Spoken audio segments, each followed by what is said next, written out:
Hello students, welcome to EPG Pathshala. I am Dr. Ayushi Paliwal from University of Delhi. So today we are going to discuss about the module MEMS fabrication from the paper Semiconductor Materials and Devices. So students, let us see what we are going to learn in this module. First, we will discuss some introduction about MEMS. Second, the materials which are employed for MEMS fabrication such as single crystal silicon, polysilicon, silicon dioxide, silicon nitride and different metals will be discussed. Bulk micromachining phenomena will be discussed in this module. Surface micromachining, and lastly we will discuss about the Liga process. So students, let us start with a basic introduction about the module. Micro electromechanical systems or MEMS is a term given to the electrical devices that are designed with dimensions more than 1 micron but less than 1 mm. They are a combination of mechanical and electrical components and are fabricated using the integrated circuit batch processing technologies. On length scales, the magnitude of MEMS-based structures is 4 times larger than the diameter of hydrogen atom, while 4 orders of magnitude smaller than the conventional day-to-day devices. Interestingly, micro devices can be designed to have characteristic length comparable to the diameter of human hair. Nano device, or more precisely MEMS, can be considered to be an advancement in the field of electromechanical miniaturization. Since the design of MEMS device is based on the electromechanical actuation, it is important to know the mechanical properties of the material before device fabrication. So the elastic properties of the material governs the amount of deflection which can be induced in the system as a function of applied force or vice versa. Thus, the operating limits of the device depends crucially on the strength of the material. It is extremely important to understand the properties of the material and the subsequent processing treatments required during MEMS fabrication. Materials for MEMS fabrication. MEMS devices are based on electrical and mechanical structures which functions in conjunction with one another. Thus, the choice of materials can significantly influence the performance of the device. So, MEMS fabrication usually involves the use of certain structural, sacrificial and shadowing materials on a common platform, that is a substrate. So the other design considerations which affects the fabrication are selectivity towards the material etching, adhesion, stress generation, microstructure, etc. Thus, it is important to understand the material systems that are employed for MEMS fabrication. So students, Let us now discuss the commonly employed materials for MEMS structure. First, we will discuss about the single crystal silicon. Silicon is the most widely employed semiconducting materials for MEMS fabrication. So the use of silicon can be dated back to as early as 1950s, when the piezoresistive effect in silicon was reported.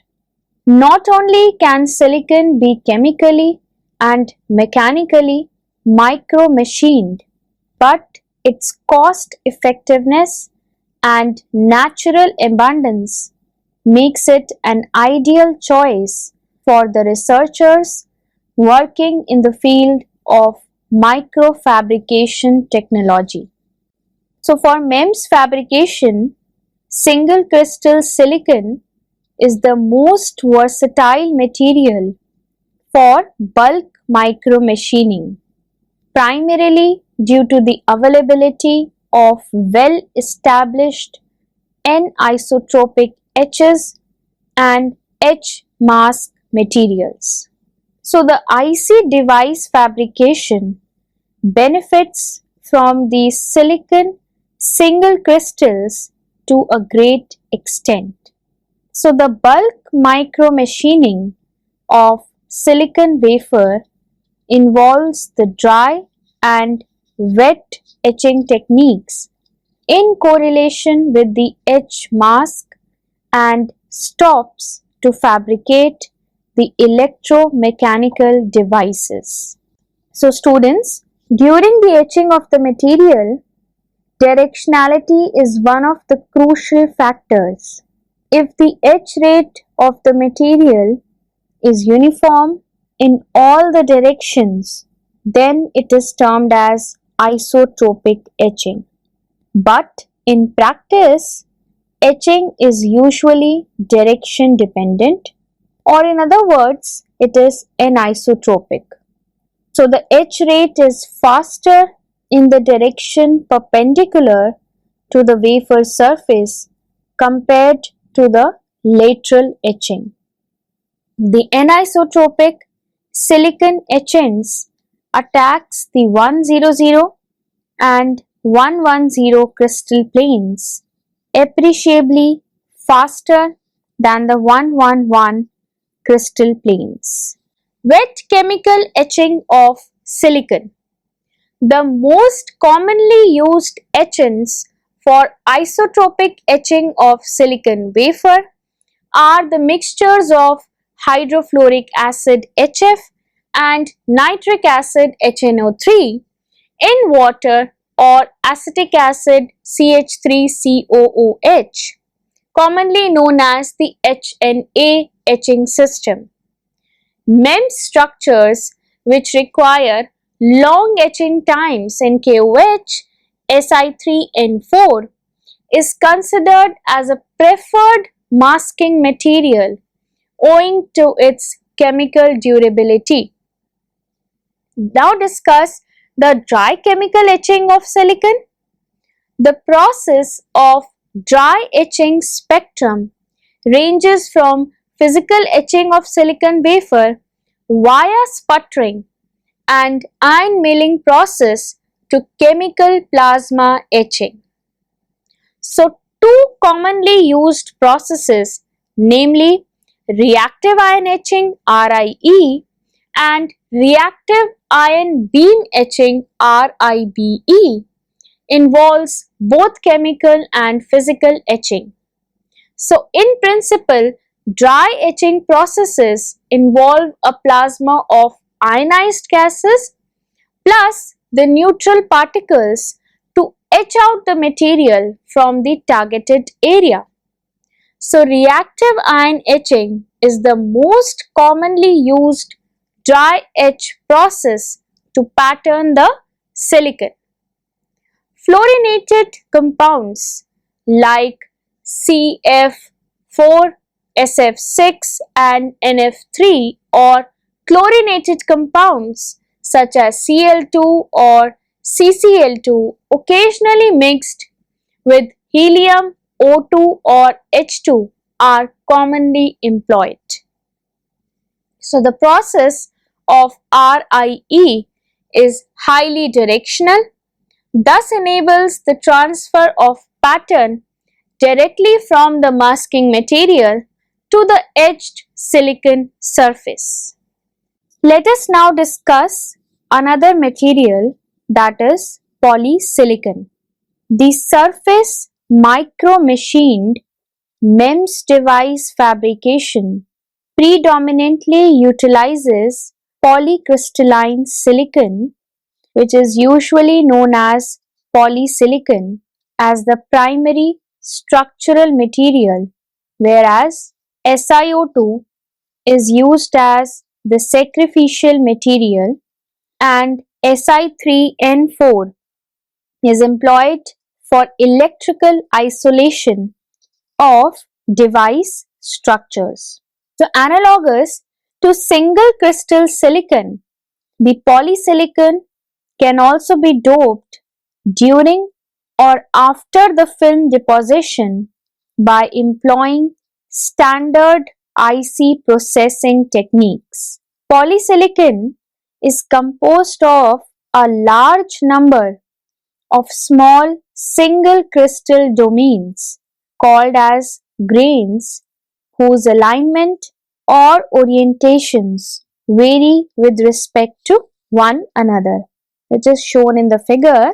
So this figure shows the TEM micrograph of a polysilicon film.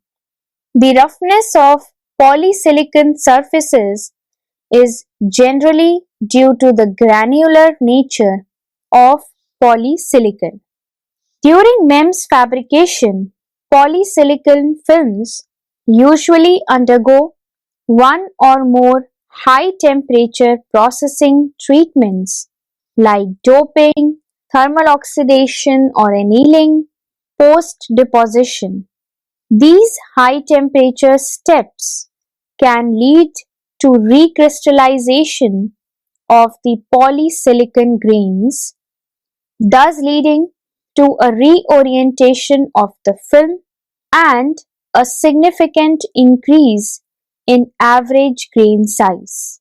Consequently, the polysilicon surface roughness increases with the increase in grain size, which is an undesirable outcome from the fabrication point of view because the surface roughness limits the pattern resolution. Let us now discuss another material, that is silicon dioxide SiO2. SiO2 can be grown thermally on silicon substrates as well as also deposited using a variety of processes to satisfy a wide range of different requirements. In polysilicon surface micromachining, SiO2 is used as a sacrificial material as it can be easily dissolved using etchants that do not attack polysilicon. The SiO2 growth and deposition processes most widely used in polysilicon surface micromachining are thermal oxidation and LPCVD. Thermal oxidation of silicon is performed at high temperatures, for example 900 to 1000 degrees Celsius in the presence of oxygen or steam. Because thermal oxidation is a self-limiting process, that is, the oxide growth rate decreases with increasing film thickness. So the maximum practical film thickness that can be obtained is about 2 micron, which is for many sacrificial applications is sufficient. SiO2 films for MEMS applications can also be deposited using the LPCVD process known as low temperature oxidation LTO. In general, LPCVD provides a means for depositing a thick that is greater than 2 micron SiO2 films at temperatures much lower than thermal oxidation.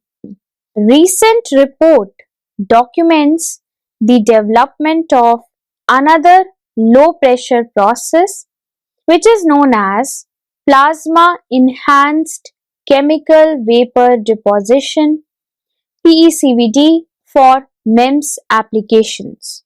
So here the objective was to deposit low stress, very thick 10 to 20 micron SiO2 films for insulating layers in micro machined gas turbine engines. PECVD was selected in part because it offers the possibility to deposit the films of the desired thickness at a reasonable deposition rate. The dissolution of the sacrificial SiO2 to release freestanding structures is a critical step in polysilicon surface micromachining, that is typically 49% HF is used for the release process. Now students, let us discuss about the silicon nitride. Si3N4 is widely used in MEMS devices for electrical isolation, surface passivation, etch masking, and used as a mechanical material. So, two deposition methods are commonly used to deposit silicon nitride thin films. These are LPCVD and PECVD. PECVD Si3N4 is generally non-stoichiometric and may contain significant concentrations of hydrogen. Use of PECVD Se3N4 in micromachining applications is somewhat limited because its etch rate in HF can be high, for example, often higher than that of thermally grown SiO2 due to the porosity of the film. However, PECVD offers the potential to deposit nearly stress-free Si3N4 films, an attractive property for many MEMS applications, especially in the area of encapsulation and packaging. So the residual stress in stoichiometric Si3N4 is large and tensile with a magnitude of about 10 to the power 10 dyne per centimeter square. So such a large residual stress limits the practical thickness of a deposited Si3N4 films to a few thousand angstrom because thicker films tends to crack. Nevertheless, stoichiometric Si3N4 films have been used as a mechanical support structures and electrical insulating layers in piezoresistive pressure sensors. Metals.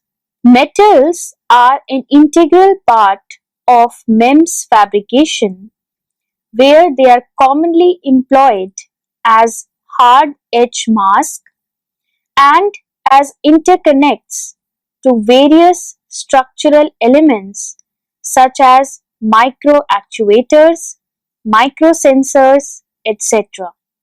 Metal thin films can be grown using a number of deposition techniques like RFDC sputtering, E-beam thermal evaporation, electroplating, and CVD. Thus, the growth of good quality metallic thin film contacts or interconnects is crucial for the development of high performance MEMS based devices. Some of the most commonly employed materials in MEMS fabrication are as follows. First is aluminium. It is one of the most extensively exploited metal in MEMS devices. That is, here the aluminium metal thin films can be used in combination with different polymers like polyimide because the metal films are generally sputtered at low temperatures. Aluminium is usually employed as a structural layer in MEMS devices, but it can also be used as a sacrificial layer during the fabrication. Next is tungsten, which is also used as a structural material in many devices, whereas silicon dioxide SiO2 is employed as a sacrificial layer during micro machining. In such cases, HF is used as an etchant for removing the sacrificial oxide layer. For high aspect ratio processes, the structural layers of nickel and copper are employed with polyimide, while other metals, for example chromium, are used as the sacrificial layers. An alloy of titanium and nickel, which is commonly called as titanium nickel, is among the most common shape memory alloy due to its large actuation work density and bandwidth up to 0.1 kHz. Titanium nickel is considered as an attractive material also because of the fact that it can be deposited via conventional sputtering techniques. MEMS fabrication. So, students, let us discuss the first technique for MEMS fabrication, that is bulk micro machining. Bulk micro machining is the most established and commonly employed technology for MEMS fabrication.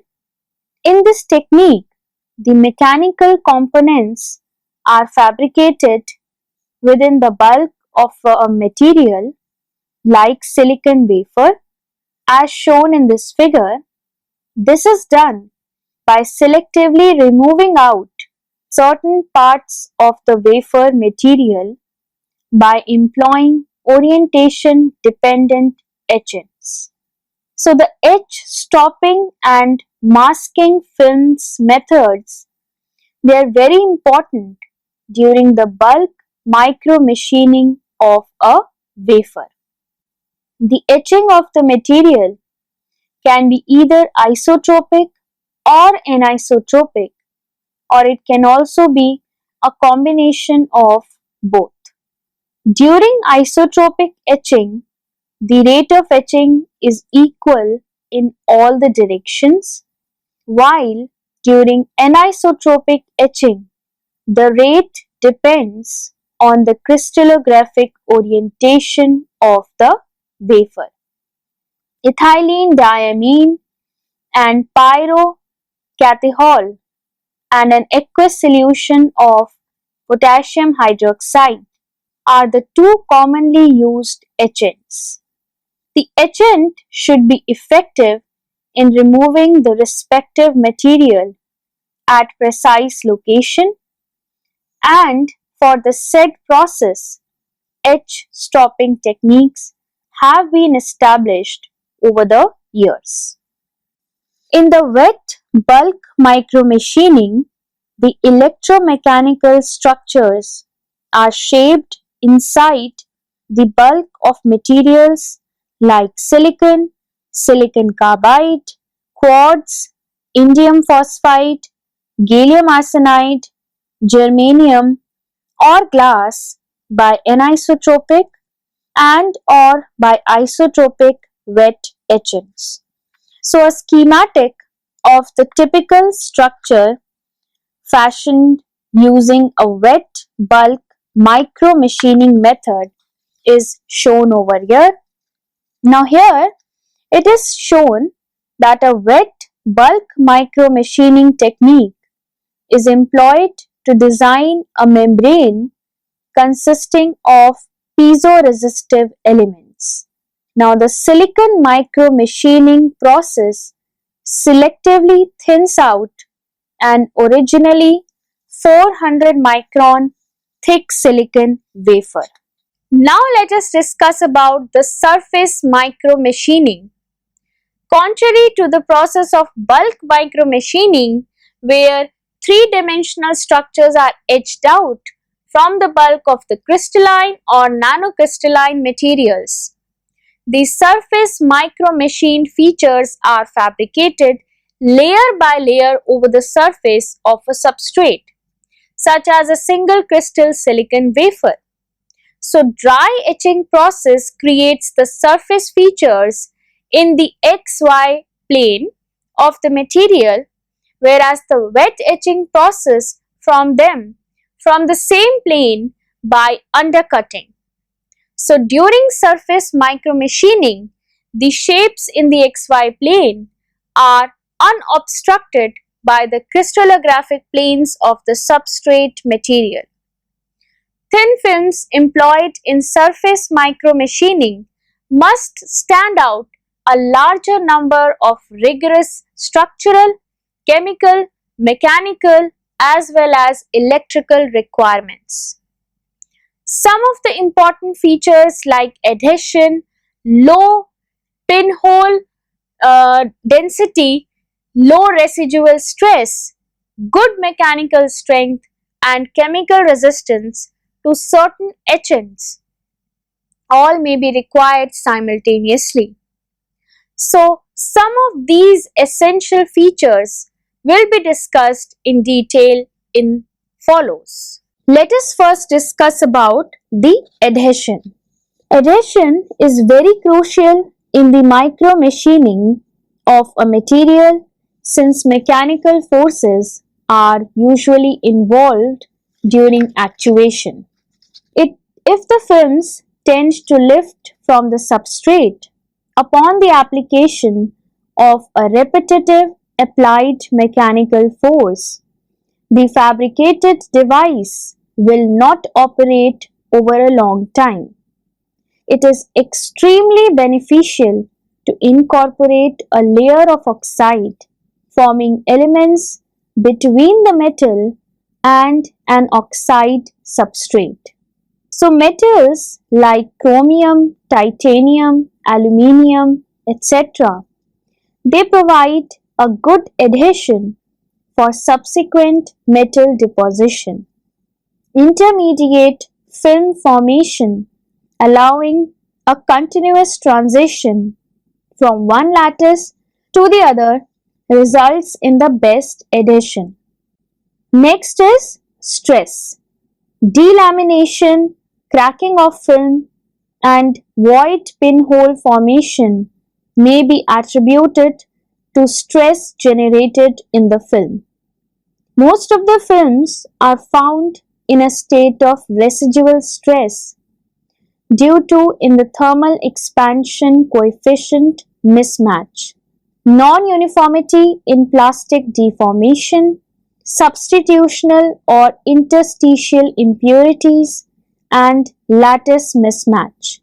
Thermal stresses, the most common type of extrinsic stress that develop in a material. They arise either due to inhomogeneous thermal expansion coefficients exposed to a uniform temperature change or in a homogeneous material subjected to a thermal gradient. Now students, let us discuss the basic process sequence of surface micromachining. A surface micromachining process sequence for the creation of a simple freestanding polysilicon bridge is illustrated in this figure. Now the steps adopted during the surface micromachining of a material can be broadly summarized as follows. First, the deposition of a spacer layer. Next, the patterning of base with mask 1. The deposition of microstructure layer. Patterning of microstructures using mask 2. Selective etching of the spacer layer.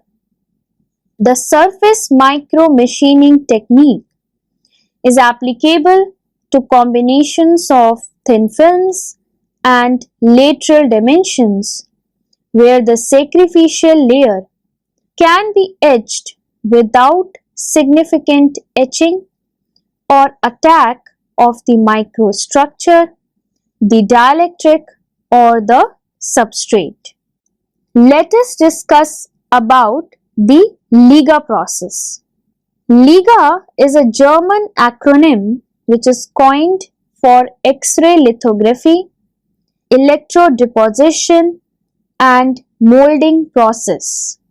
LIGA process employs a thick layer of X-ray resist which may vary from few microns to centimeters, exposure to highly energetic X-ray radiations followed by the development to arrive at a three-dimensional resist structure. The subsequent electrodeposition is used to fill the developed resist mold using metallization, and after removing the resist, a freestanding metal structure is obtained. So this figure shows the basic steps involved in the LIGA process. Here, the metal shape obtained may be a final product or may also serve as a mold insert for precise plastic injection molding. The injection molded plastic parts may then be the final products or lost molds. The so formed plastic molds retains the shape, size and form as that of the original resist structure. Not only is it produced quickly, but is also an inexpensive method to replicate the patterns. Furthermore, the plastic lost mold could generate metallic parts in a second electroforming method or ceramic parts in a slip casting process. Mold inserts, depending on the dimensions of the micro parts, the accuracy requirements and the fabrication cost are realized by E-beam writing, deep UV resist, excimer laser ablation, electro-discharge machining, laser cutting and X-ray lithography as involved in the LIGA technique. So students, let us summarize what we have learnt in this module. First, the introduction to MEMS, NEMS and various materials for MEMS fabrication like single crystal silicon, polysilicon, silicon dioxide, silicon nitride and different metals were discussed. Second, bulk and surface micromachining were discussed in detail. Third, LIGA process was also discussed in this module. Thank you.